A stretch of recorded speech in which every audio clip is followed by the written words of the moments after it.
Welcome to The Explainer. Today, we are looking at the anatomy of a massive victory. Exactly why Spain beat Belgium 2-1. And you know what? We're going to go ahead and skip the usual intro today because I really want to drop you right into the boiling, intense drama of this 2026 World Cup quarterfinal. It was an absolute nail-biter of a match, and we're going to break down step by step how Spain managed to pull off this incredible 2-1 victory and punch their ticket to the semifinals. Right off the bat, I want you to burn this number into your brain. 88. The 88th minute of this match. This was the crucial high-adrenaline turning point that completely defined this entire knockout game. Everything before this moment was just a grueling, exhausting tug of war. And everything after, well, that was history. So, let's dive into this. How did Spain actually break the deadlock in that chaotic 88th minute? To really grasp what happened, we need to peel back the tactical and situational layers behind this late-game magic. Because trust me, it wasn't just a lucky break.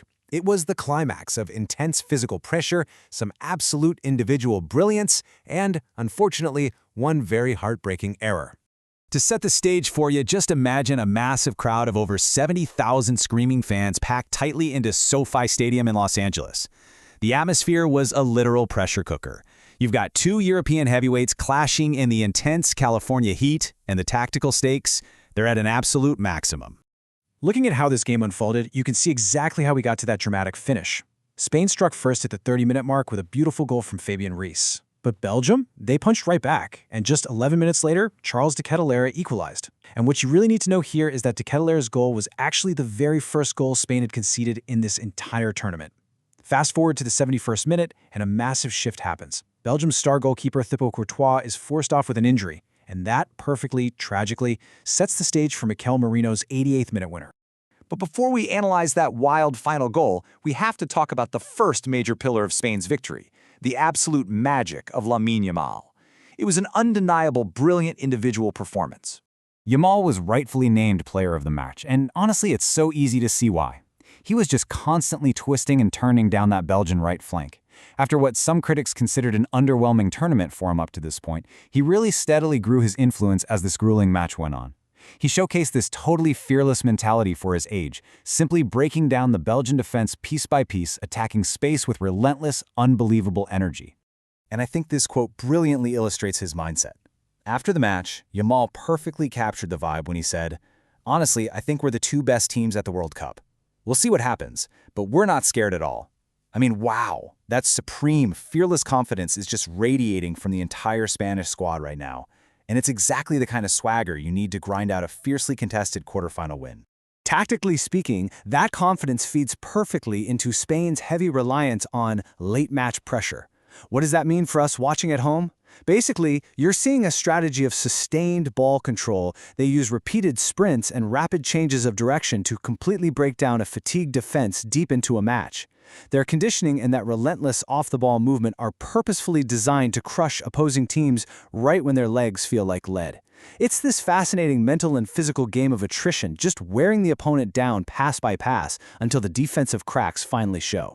Which brings us back to the astonishing number 2. 2 minutes. That is literally all it took for Mikel Merino to score the game-winning goal after being strategically subbed onto the pitch by manager Luis de la Fuente in the 86th minute.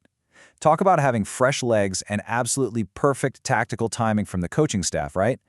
But look, as perfectly as Spain executed their late pressure, the deciding moment, unfortunately, hinged on a really heartbreaking goalkeeping error. It's the tough reality of the sport. It was essentially a tale of two keepers in those final minutes. On one hand, in the 71st minute, you have the giant, highly experienced Thibaut Courtois being forced to leave the pitch with an injury. On the other hand, his backup, Sen Lamens, is suddenly thrust into the glaring, unforgiving spotlight of a tied World Cup quarterfinal. It's a tragic microstory for Lamens. He was placed in an incredibly difficult, high-pressure situation with almost zero time to warm up.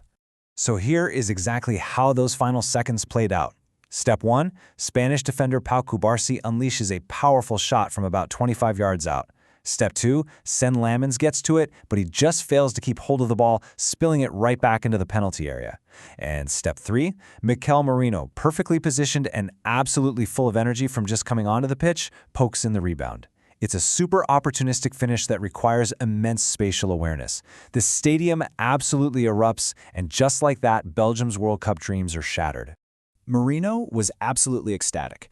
He told the press, "It seems like a coincidence, and if you go in prepared, it can happen again. I'm thrilled."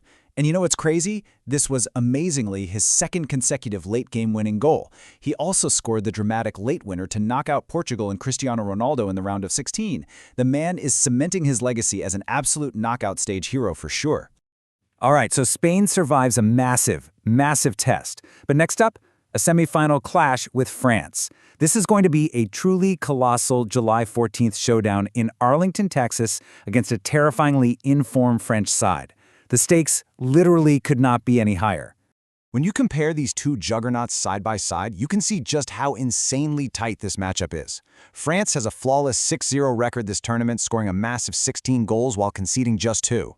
Now, Spain has taken a slightly more dramatic path with 5 wins and 1 draw, scoring 11, but pay real close attention to Spain's defense here. Only 1 single goal conceded this entire tournament, which, as we noted, just happened against Belgium. But the really fascinating part here is the massive clash of playing styles. France has just been steamrolling the competition, spearheaded by Kylian Mbappé, who already has an explosive 8 goals this tournament. The guy can punish a mistake in mere seconds.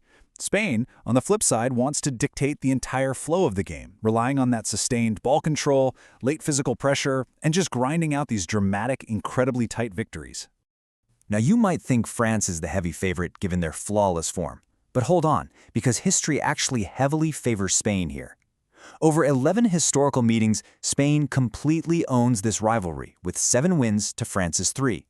In fact, the last time these two met, it was a wild 5-4 victory for Spain in the Nations League back in June 2025. Which leaves us with this one massive, overarching question to ponder. Can Spain's tactical, calculated late-match pressure actually withstand the terrifying, explosive speed of France's attack? It's Yamal versus Mbappé. It's possession control versus lightning-fast transition speed.